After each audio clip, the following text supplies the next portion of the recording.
If you start to think of this as a basic commodity with supply and demand, I'm curious about how you look at that. Is there an oversupply? How do you think about that strategy if it really is a supply and a demand market?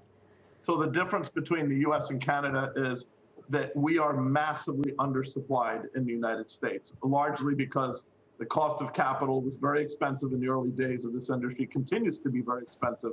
And so very few players had the wherewithal to go out and build the infrastructure to supply the products to the customer base. And so today, in every market we operate, and I literally say that in every single market, we are undersupplied with cannabis products, whether it be highly formulated products or whether it be plain flower. There just isn't enough. And so the market continues to grow exponentially.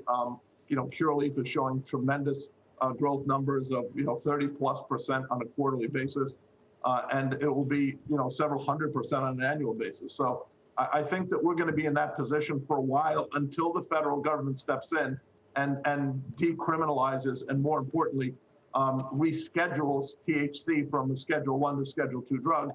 And then I think what will happen is more players will get involved. The commodity will drop in price because there'll be more of it available because more money will pour into the sector. And that will stabilize and normalize, I'd say, the situation. But at the moment, every market we go into that goes from medical to recreational, like New Jersey and Arizona, usually has a threefold increase in demand. And prices tend to go up rather than come down because there isn't enough product to supply the marketplace.